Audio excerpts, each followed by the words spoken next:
In the next short hour, we will discuss a topic that is close to our heart, no matter what role we play in this business events and tourism industry. It is also a topic about us, the people serving this industry, and how organizations are approaching the issue of talent management and upskilling while businesses is being threatened by the pandemic and travel restrictions.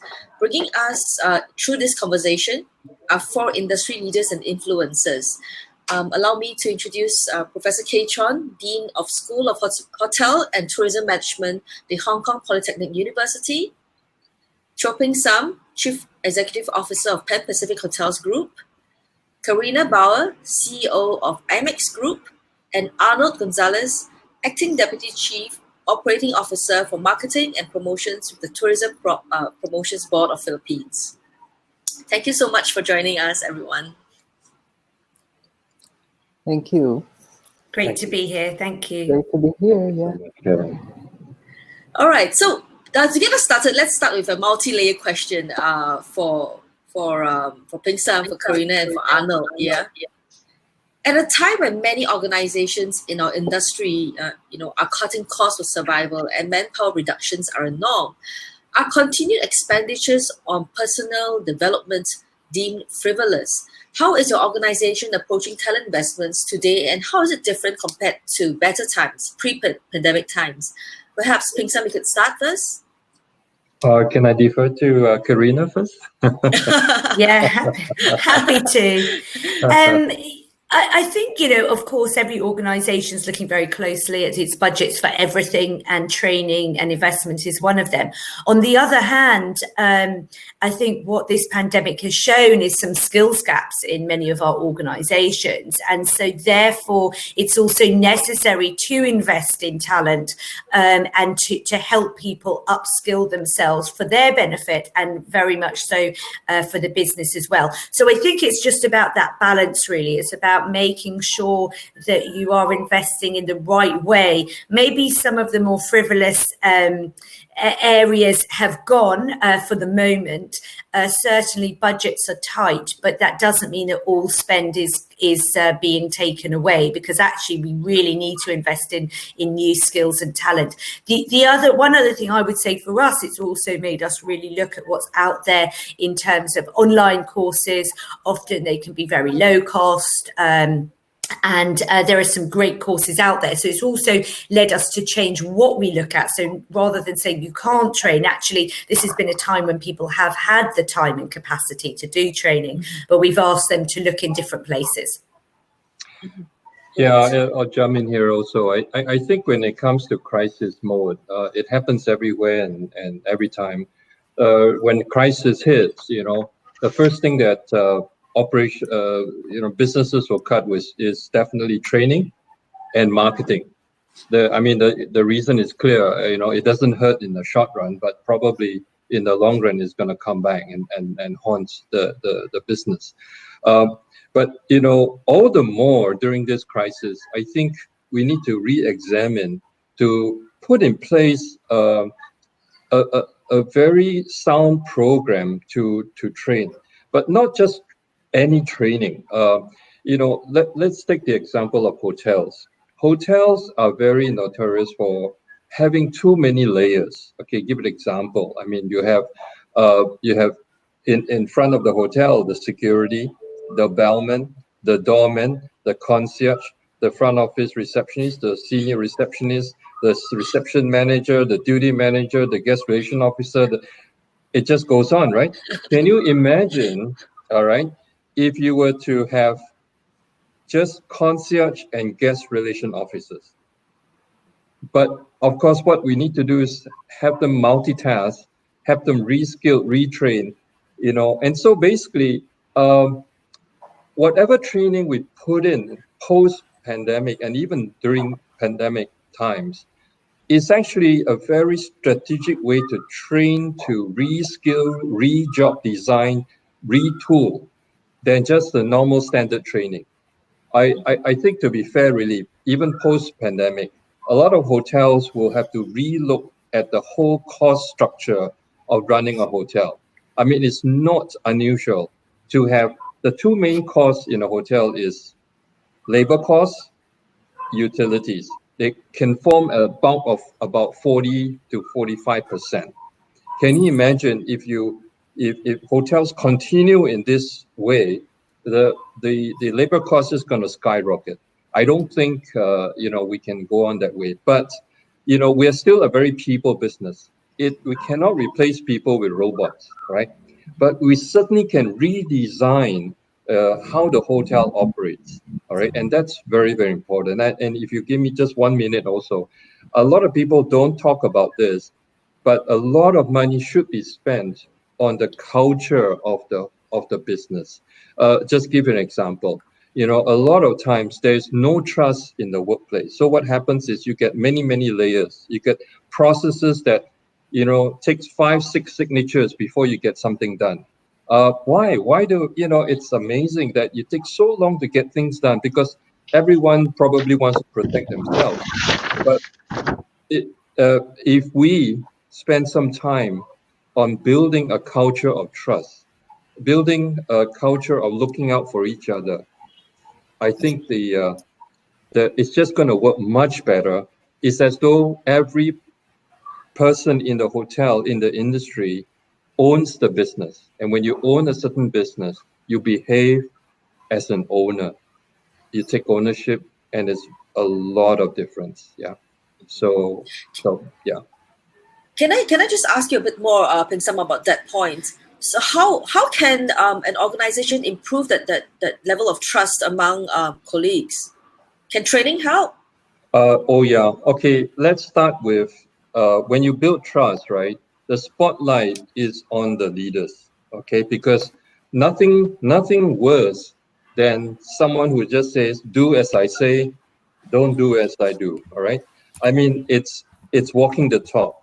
So most of the time, people are looking for leaders who are sincere, whom they can trust.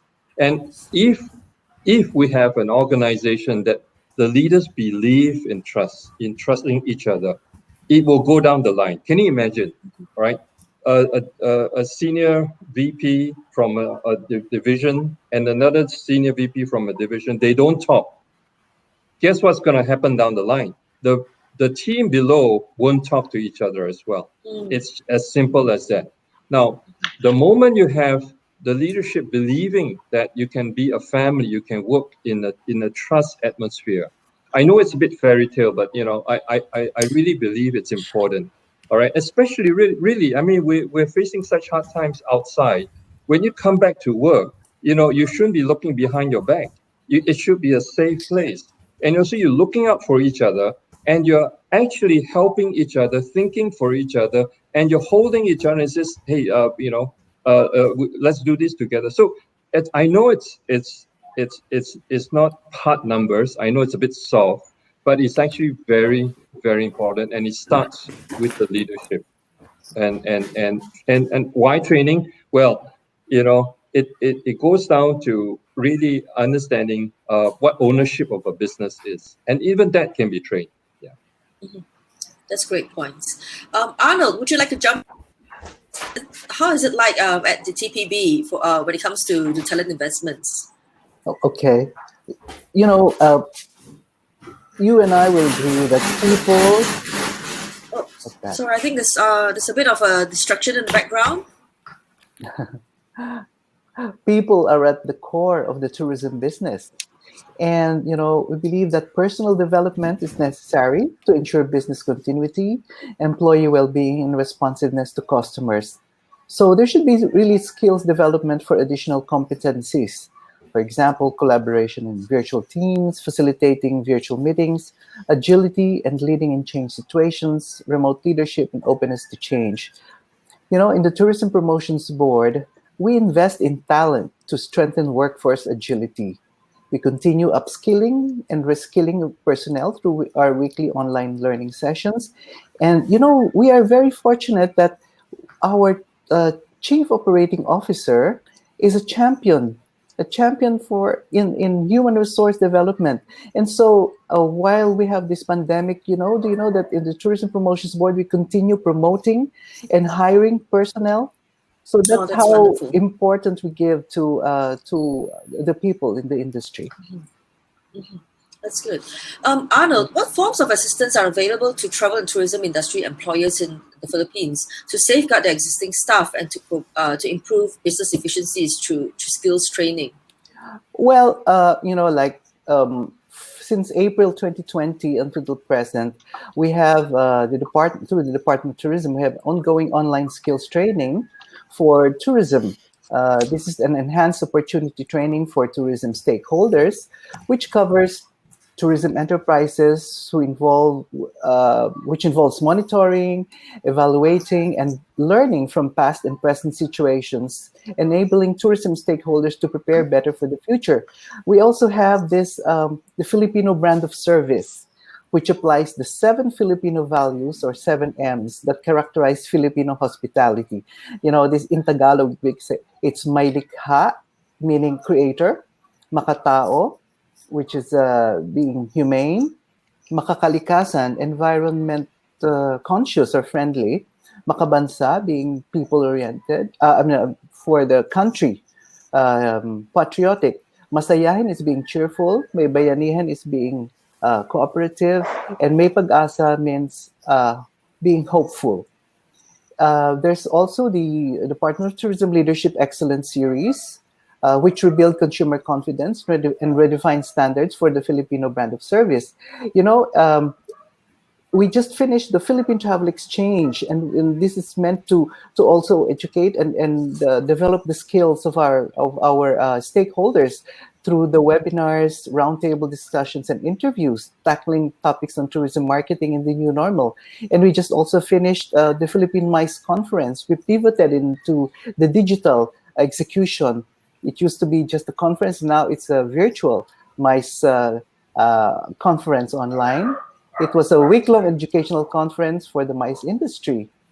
So, and also we implemented we called it Bayanihan to Recover as One Act, which includes an allocation of around 82 million US dollars for the tourism industry, of which is dedicated $2 million approximately, which is dedicated for the training and subsidies to tour guides. So as you can see, the government does a lot of things invests a lot of things and for the development of personnel. Okay. Can the tourism board influence the creation of a ready pool of hospitality events and tourism talents that businesses can tap when needed? Well, the Department of Tourism and the Tourism Promotions Board, we identify future skills and competency needs of the industry. We provide training, we reskill and upskill existing tourism professionals and new learning opportunities for those interested to enter the tourism workforce. And we really reassure them that we reassure the demand for tourism professionals through the continuous recovery of the tourism industry. In the meantime, for displaced tourism workers, we have what you call Mabuhay Partnership, or overcoming adversities through new opportunities. This is a series of job fairs which will offer over 10,000 jobs for displaced tourism workers. That's good. Okay. Kaye, Yes. join me. Back in August, we did an interview, right? And you told me that your university witnessed weakened corporate appetite for interns, and some of your students had to have their internship arrangements in January and July disrupted. Is it common for commercial organizations to halt their internship programs during challenging times? And what is the long-term implication on the events and hospitality industry when talent development is put on pause? I think the disruption of internship for our students initially was not because of COVID-19. It was more about social unrest in Hong Kong last year. And then obviously the COVID-19 this year also caused disruption. Yes, many hotels or travel businesses stopped internship in some organizations, either simply because they didn't have jobs for students, or they were caring about student safety. So some students were doing internship at home. The employers gave some assignments to do at home. Eventually, we were able to help our students complete all our internship. By the way, when I say internship for our students, We call it WIE, Work Integrated Education. This is a 6-month full-time work, either in hotels or hospitality tourism businesses. We were able to let the students finish all this remaining hours by making up, because we do have our own hotel that is operated by a school, owned and operated by a school, Hotel Icon in Hong Kong. But I think issue is far more than internship. What I'm more concerned about is future prospects of career for our graduating students. Internship is less an issue because I think in my observation of last 30, 40 years, having been in this field, having worked in hotel industry, having studied, and having been an educator, I begin to see some major changes in the way the supply side and demand side of people is changing.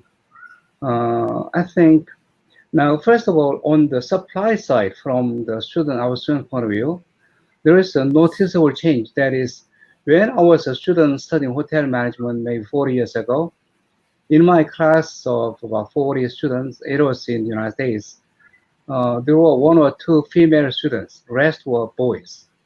If you walk into any hotel schools nowadays, anywhere in the world, it's opposite. You see far more female students than boys. Why that's happening? That has been happening in Hong Kong, in the United States, in Switzerland, elsewhere in the world.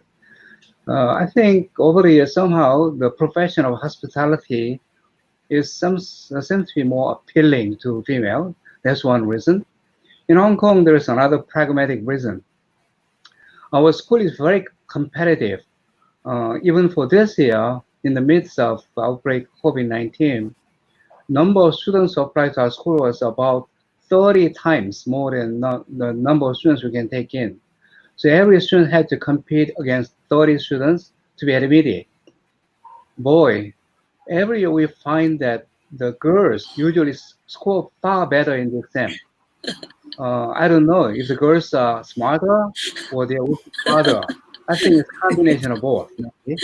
So that's a reason that the girls would have a higher chance. Now, the reality is that, first of all, when these students are graduating, when they work, for our graduates, about 80% of graduates are getting into hospitality and tourism businesses. Out of 80%, I would say about half of them get into hotels. Now, when you go to work in hotels, all these girls, female graduates, usually they want to work in one of the following departments: sales and marketing, HR department, or in some aspect of accounting, finance, not in operations. Why? Because if you're in operations, hotels operating 24 hours with 3 shifts. You cannot function, you cannot work at midnight when you start having your husband and kids. Also, the way that you are promoted is Shangri-La will send you to somewhere in China and say that now we want to promote you by rotating you to a hotel in China or somewhere in Asia. They cannot leave their husband and kids. So there's one issue. And then eventually some of them are leaving the industry, joining some other related industries. Actually, our graduates are welcomed by many services organizations. In fact, Apple is one of the largest employers of our students, or some luxury brands like Chanel or Burberry. They hire many of our graduates. Why? Because they say that we are hiring the skills of your students, hospitality, interpersonal skills. That's what they are like. And so I think the industry point of view, I think we have to really change the perspective. I always have expressed this view. I have a big problem with the word human resources management. What is resources? Resources to me is like water resources. You drink a bottle of water and throw away the bottle, that is resources. Or you say mineral resources. Take out all this mineral and use it and throw away. But human people are not resources. They are not disposables. So I advocate the word of human capital development. In fact, in our own hotel Icon, we have the Department of Human Capital. I think even if this is small change in wording, I think that has a lot of meaning in it. Second, from the supply side of students, being in education, I'm in a very interesting business because professors are getting older, but our students always remain the same. They are about 19 to 22 years old. And then we observe the changes. Today's young people are very different. The issue is that managers in our organizations, most managers are either they are even baby boom generations, or at the most they are Generation X, who are born, who are 40 some years old or 50 some years old. But the young kids, 20 years old, they have a totally different idea. All the hotel managers said, in this industry, you have to get your hands dirty and work hard. Come on, yes, I know that. But our students say that, how long do I have to do it? Tell me what I need to do. What can I do after I get my hands wet and dirty? So all way of thinking of managing these young people need to be really changed. I think that's another big implication to our industry. And third, to our educators also. Earlier, Mr. Choi mentioned that a crisis like this make us think and reposition ourselves. I think absolutely. Even in education, we are doing a lot of restructuring of our curriculum. In the last 10 years, we have seen huge transformation to digital uses in many things, especially in marketing, starting with OTAs, so on and so forth. But not only in marketing, in every aspect of our businesses, we have to adopt new technology. So we are in the process of restructuring our skill set. Why? Because imagine that there's hotel GM who was an excellent hotel GM who retired 10 years ago. If he or she come back to the same job, he cannot do the same job. Why? Because industry changed so much. If you're trying to run the hotel in the way you used to run 10 years ago, no way. So we have to really reskill our students and retool our students. So we are really making big changes in our curriculum, more to digital transformation. And I use this word that industry was based upon the phenomenon of high tech and high touch, very important, the personal touch. But after COVID-19, I must say, I think safety first, high tech, perhaps low touch is a phenomenon we can see in the future. So we have to really retool ourselves. So I think when it comes to the issue of people, we have to look at both demand side and supply side. All right. Thank you, Professor. Peng Sam, from your perspective as a business leader, how do you expect savings on upskilling and management training and internship today to impact the quality of guest experience and events delivery in the future? Yeah, I mean, like what Professor Kaye say, when we redesign, when we reskill, we really need to take this whole industry apart, really apart. And then when we do this reskilling, it is to prepare for a new concept. So let me give you an example. Traditionally, all hotels have got front desk, right? You check in and you check out. The question I have is this: do we really need a front desk? Can we have a deskless check-in, a mobile check-in? We still will have the guest relation officers, but they'll be mingling around. They'll be talking to guests. It'll be a lot of guest relations. It's a lot about really running a very intimate, friendly business. Yeah, but why do we need to do the same things all over again? I'll give you another example.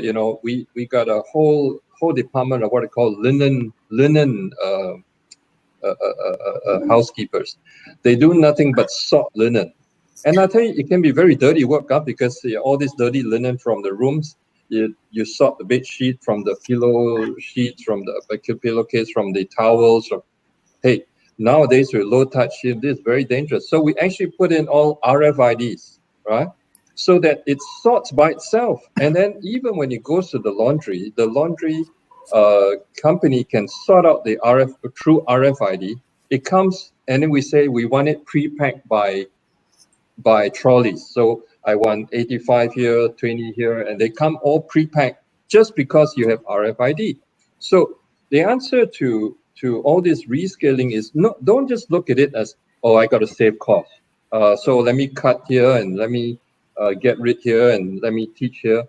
It's really to rethink this whole industry. Okay, give you an example too. You know, the airlines have been using yield management and what they call dynamic pricing 20 years ago, 20, 30 years ago. The hotel has only started using it in the last 10 to 15 years. Why so slow? You know, I mean, you used to make a booking in the airlines and 2 hours later you make a booking, the price is different. So why we need to adapt, you know, in technology with the reskilling, with the job redesign, and like what the Professor Kaye said, when the young come to work. In fact, nowadays, social media, digital marketing, you got to staff it with all the young. I mean, if I pretend to know social media, I think that's the end of digital marketing because I'm so slow. I got to get my children to help me, right? So it's a different world altogether, you know. And I tell you, the other thing is this: we hotel redesign. All right, how many times we design kitchens that are on the 5th floor, on the 8th floor, on the 20th floor, on the 6th, and then you get 5, 6 different kitchens, and then you say, why so many staff? Why so many chefs? That's because our design is not based on a hub and spoke method, you know? Why so many kitchens when you can come up from one main kitchen and you got different restaurants? Okay, so again, it's just a whole, I can go on a bit, so I better stop here. It's just that we need a rethink, all right, as we go into post-pandemic so that it's not just cost cutting, it's about doing it differently. All right, Karina, what is your view on this? How does savings on talent management today can impact the quality of, you know, events delivery in the future? Well, I mean, I love what Mr. Cho was saying about just rethinking the future, and that provides so many opportunities, especially actually for young people coming through, because they're not, they don't have these processes, these thought processes, the way things were embedded in them. They have the ability to look at everything afresh. So I think there's an amazing opportunity, really, for young, bright people coming through to really think differently and help people in the existing profession if they're open-minded enough to think differently. And that's where it comes back to culture, because if you have a culture of constant innovation and improvement and incremental innovation, then you will be welcoming to those young people who can help you to see the world through their eyes and see things differently. But it takes a lot of different skills, you know, skills like design thinking, engineering. Those are the kind of skills actually that I think are going to be so valuable. Or user experience. We've put some people through UX training, which traditionally is about how you build a website, but actually it can be applied to everything from the flow through a hotel to the flow through an event to the digital customer journey. So that kind of journey mapping, I think, is really important to really see what you need at each point of your guest experience, and therefore your, you know, for me, I'm not from the hotel side, I'm from the event side. So we think about the customer journey in terms of how they flow through our event from the point that maybe we're pre-registering right through to after they've left the event, and that whole journey and all the touch points along it and the flow of that event.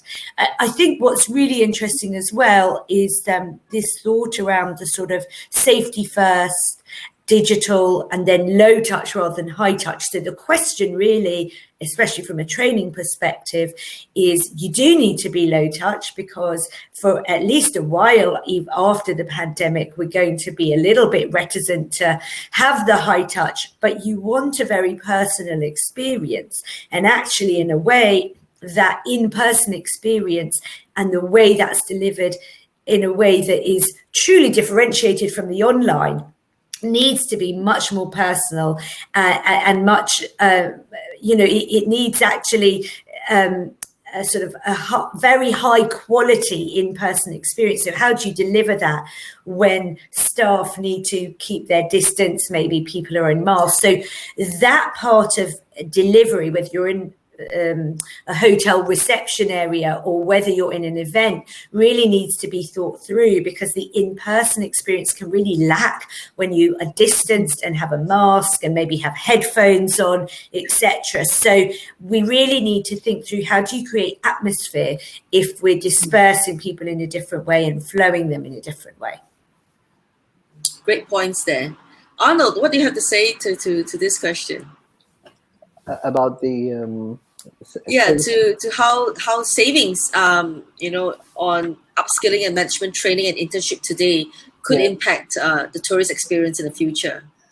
Well, when you have when you invest in people, right now I think everybody will have to pivot into the new normal, which is now thinking of in the terms of tourism, we go into customer experience in the next normal. So we have to invest in digital engagement has accelerated tremendously, and leading companies have innovated quickly to replace or complement traditional in-store experiences. Out of necessity or convenience, companies have created many new offerings.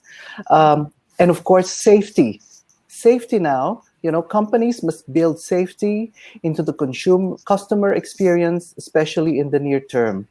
Rethinking contactless commerce to promote safety across products, services, and processes will be critical to put customers at ease and increase their satisfaction. And finally, data and analytics. In the next normal, companies will need to be more proactive, as well as be able to anticipate customer expectations and needs. And now is the time for executives to invest in the data, technology, and systems required to deliver exceptional experiences. Organizations are able to understand customers better and do it faster, are likely to be the next customer experience leaders, Karen. Mm-hmm. Yeah, I'm hearing a common thread here. In this in your responses, you can't save on internship, or you can't save on talent training now, because this is a time to start to reposition the skill sets for the future, which is very low touch and high technology requirements. Yeah. Great.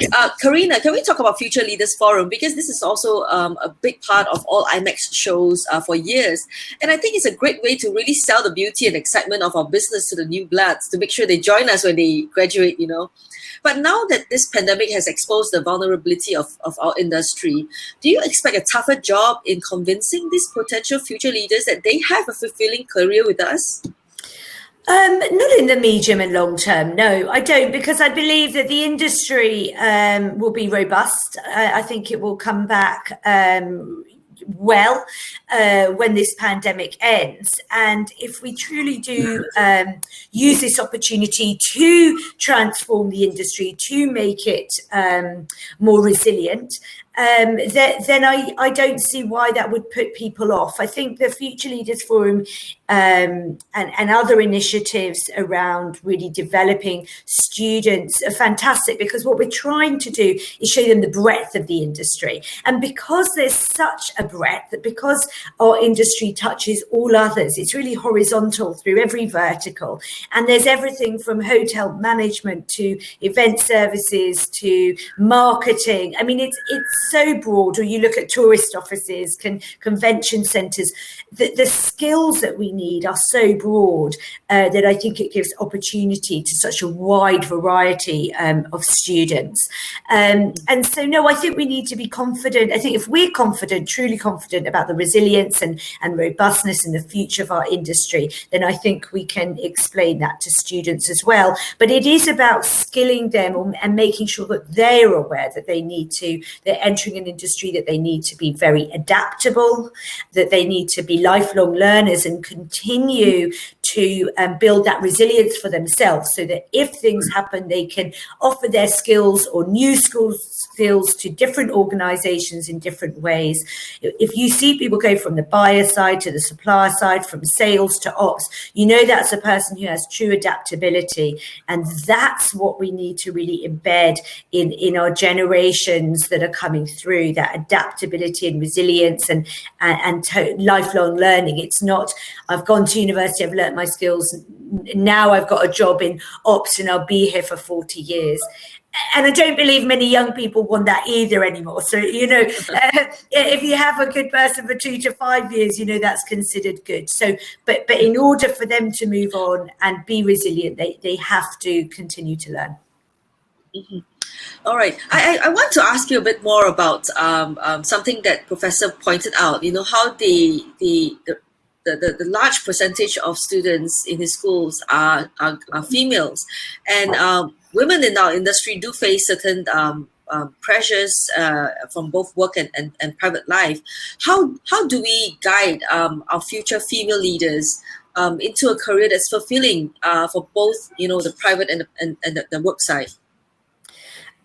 Well, I mean, it's interesting, isn't it? I mean, in the business events industry, generally, the organisers are roughly 75% female. That's known. Hotels is a little bit different. Certainly, exhibitions, trade shows is also different. I think the thing is that it's about culture, isn't it? Again, you kind of come back to that, because if we're going to retain anyone really in the future, they're probably, what they expect from their work and their life in general is very different to the expectation 40 years ago. And I'm not sure that it's just a female issue, because when I see sort of young people coming through, the men as well, they want to be with their families. They want to put families first. They want to put their life first, frankly. And so it's about that integration. I think work-life balance is difficult. Work-life integration is possible. If you love your work enough, can you integrate it into your lifestyle? But that also takes a major cultural shift for the big organizations, because that leads to much more flexible working practices. You need trust for that. And you need to be able to operate like that. And trust goes both ways. With trust comes responsibility as well. And so there's a big cultural shift, I think, going through the whole world of work, not just our industry. But I do believe that if we get there, it'll be good for the men and the women at the end of the day, because I don't think men or women are opposed to moving for their work. I don't think they're opposed to working long hours, working antisocial hours, but they can't do it all the time. It can't be always the balance towards the organization and not their well-being and their life. So that's really important. So there needs to be kind of like an honest conversation really about how a hotel can operate. It needs to operate 24/7 if you're in a hotel. What does that really mean for the people that are working it? What can be automated? How can those processes? So this is probably a generational shift. It's not going to change in the next 1 year. But I think there's a great opportunity there to have that discussion and make that shift. And events can be very antisocial, but the benefit you get, the people, event organizers I've been speaking to over the past few months have missed being on site. I mean, it's not as draining to sit at your computer and run an online event. You're sitting at home, your husband or your wife makes you a cup of tea, your kids are around, it ends, you go and have supper with them. That's very different to the on-site experience that we know, but the joy for us has been taken out of it. We want to be on site. So it's not that there's no desire there to have those 5 a.m. to midnight days, to walk a marathon every day as you're going around a venue, to do all of those things which are very difficult physically, but emotionally and mentally they're very rewarding. So that trade-off is still there, and I think it's about us really showing that to our students coming through, that there's an excitement. Just how many hours are you working? Because if you love it, you want to work the hours, but what's the payoff at the end? Good point there. That brings me nicely to Professor. How is your university communicating the continued appeal of hospitality events and tourism career, not just to the young ones, but also the mid-career switchers? Sure. In fact, in the midst of this, excuse me, outbreak of, outbreak COVID-19, for our postgraduate studies, master's degree, for example, we saw an increase in number of students applying this year. That tells you that many mid-career people in our industry, they want to take a break and then want to retool themselves and come back and study. I think that's very important so that they can retool and reposition themselves. But what we found very challenging is industry keep evolving. Things are changing all the time. So even if you are updating your knowledge today, 2 years later, perhaps there are new things coming up. So what we realize is how to teach our students to learn better so that they can become lifelong learners by themselves. So I think that's very important, not only just teaching them the new skills or knowledge, but also allow them to become a better learner by themselves. I think that's very important. And then for our undergraduate students, especially in the midst of the current issues, we have been advocating to tell the students that what you are learning is hospitality. We have 3 majors in our undergraduate and masters: hotel management, and tourism, and also event management. Regardless what you major, hospitality is the DNA, is the bone in what you are learning. This is tool you can use in any industry. Having said that, there's a very interesting story. There was one graduate who studied hotel management. Among the jobs that became available to her, she chose to join a very interesting industry. She joined a dental clinic. So Dental clinic. Yes. Why? She said she has a vision, and every survey indicates that one place people are afraid of going to is dentist. Oh. So I want to transform this industry. This is my vision. That's why she joined dental industry. Now I think that is a very powerful message for our students, so that they can think about different industries, and also it is sending an alarm bell to our industry. If we don't structure our management in such a nice way, we cannot retain these future talents. Hey, we are teaching professors, we teach our students to be successful. We teach them to become successful capitalists. But you cannot tell us that why your students are only joining all these industries, simply because they pay much better or better working conditions. So our industry has to really think about the way we treat our employees too. And that's one. Going back to early discussion about women, there is another bigger issue. When I first came to Hong Kong 20 years ago, I was almost shocked. When I visited every 5-star hotel or tourism businesses in Hong Kong, the leaders were all somehow expatriates, usually Europeans, Swiss, Austrians, Germans predominantly. I started asking why. When I started going to China, it's the same. One hotel owner in China asked me to help find the new GM for him. It's an independent owned hotel. So I asked, what kind of GM do you like to have? The first thing he said was, I like to have one very tall, good-looking European man. I asked why. He said, oh, because we are a domestic, independent hotel with no international brand. So if we have a good-looking European general manager with blonde hair and then blue eyes, the hotel will look very international. I said, come on, sir. A GM is not a decorative piece. It's not flower-based. Well, that is a way of thinking. So I started preaching about this, about how we should promote more local leadership, the need for developing our indigenous leadership, and also more female leadership as well. You know, in Hong Kong, the first hotel group who changed was the Peninsula. In Hong Kong, the Peninsula Hong Kong is, in a way, is the face of hotel industry in Hong Kong with a long tradition. For 80 years of history, they never had any Asian as a GM. But after 80 years, they installed a female Hong Kong-born Chinese GM as the first Asian GM. I must say that sent a very strong message to our industry and to our students. So I think we have to start somewhere, and then so that our young people will see the role models, that they can say that, oh, there is no longer glass ceiling. I can go through that. I can be on the top. But still many challenges. In fact, 2 years ago, our school organized a forum. We called it Young Females in Industry Roundtable.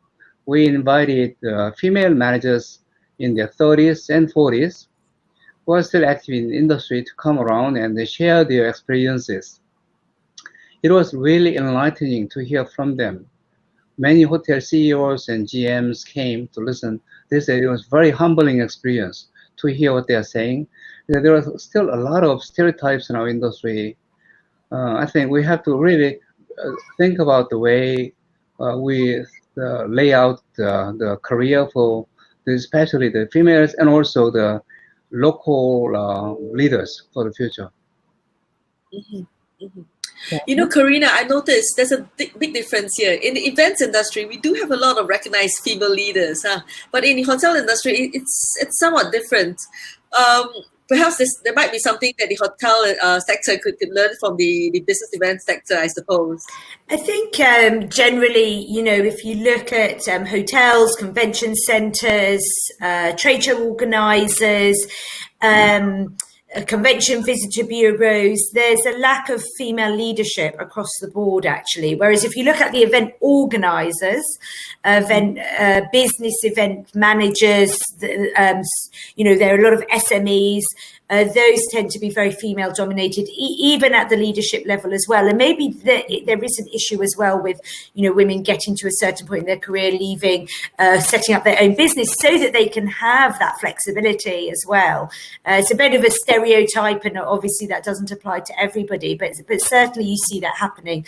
So I think that's something, you know, through our program, She Means Business, at our shows, we've certainly talked about a lot. How do you really, it's not really, I'm not sure there's a deliberate glass ceiling in, you know, obviously some organizations maybe, but, you know, across the business generally, you know, I think there's a desire, there's an openness to not really care about somebody's gender, but to look at the work that they do. And we are a hospitality industry. We are welcoming and generally very open and inclusive.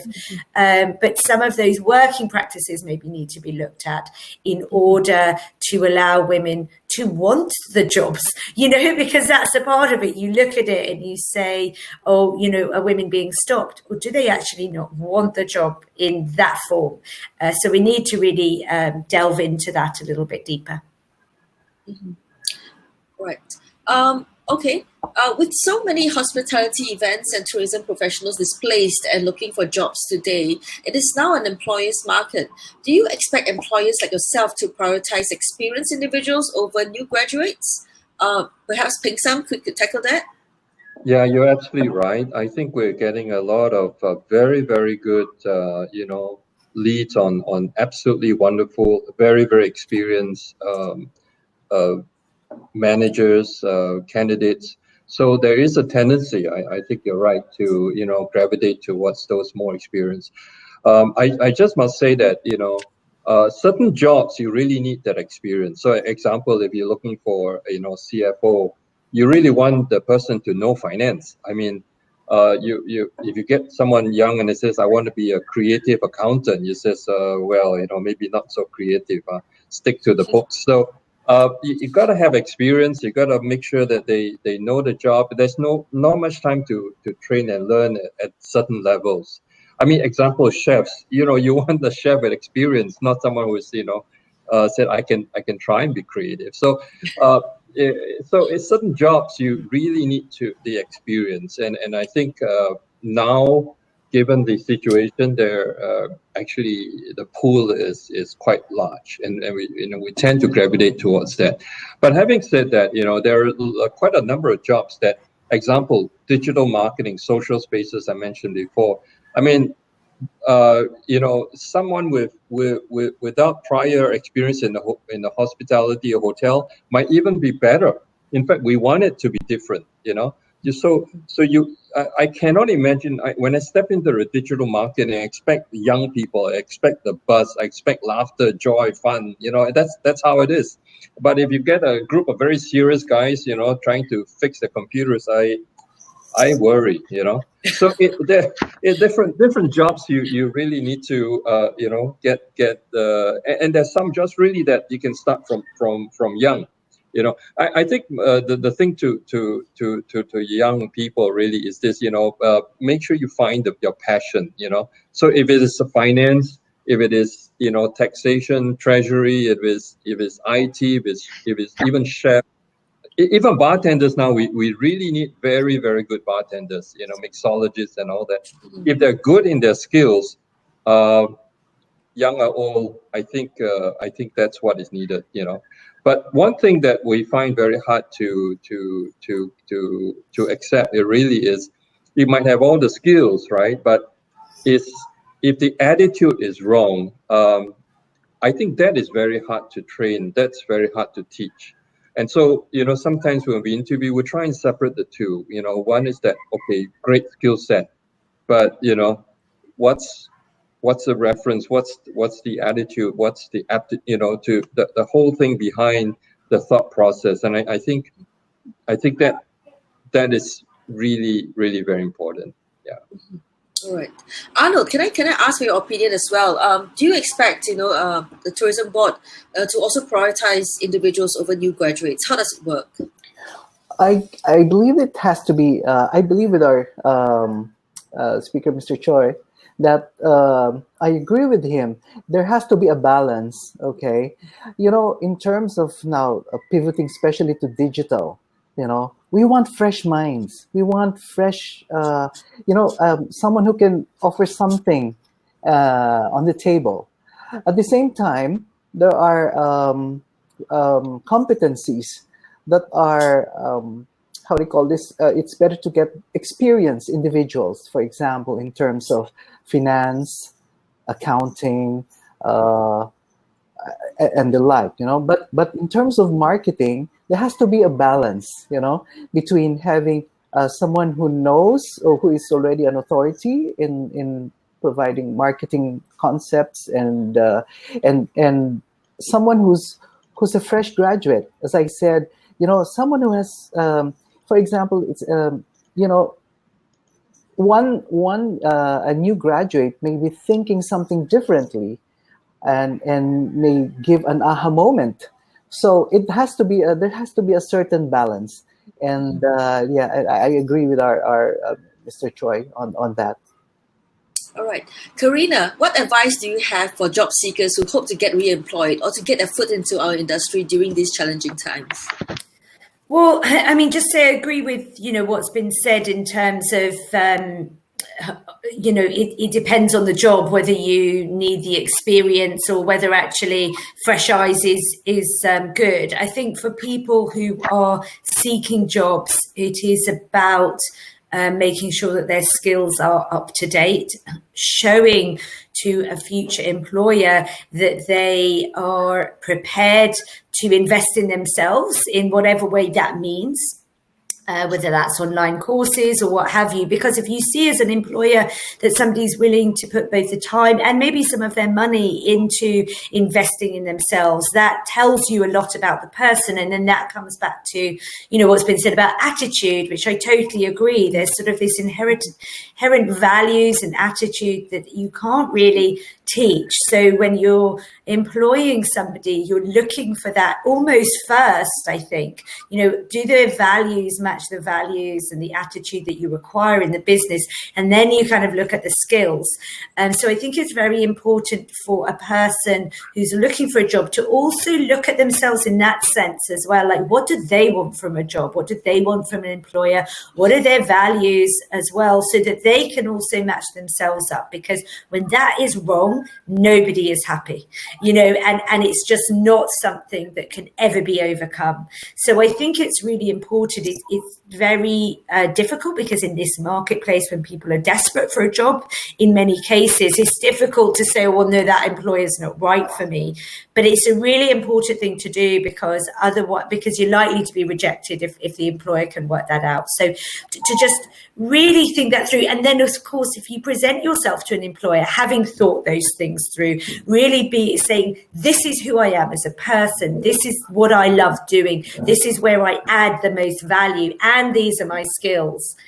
Then you're a really attractive person, right? Because not many people do that. Most people present you with a CV, you can see their education, and they wait for the questions. So, for me as an employer, I want proactive people. I want people who put their hand up, who say, I've had an idea. I think we could do this better. I think we could do this new thing. Can I do it? That's what I want. If you can show me that you're that person in interview, suddenly you're at least at the top of the pile, and you're certainly more memorable. So those are the kind of things or advice that I would give to people, to really invest in their values and their culture, as well as their skills. And then you get the whole package. Wonderful. Very good conversation, and we have come to the end of our session. It's only just 1 hour we have here. Thank you so much, Kaye. Thank you so much, Arnold. Thank you so much, Pingsam, and thank you so much, Karina. Thank you. Thank you. Thank you, Karen. It's a pleasure. Thank you. All right, thank you for joining us. Until we meet next time, stay healthy and well. Okay, thank you. Bye. Thank you. Goodbye. Bye-bye.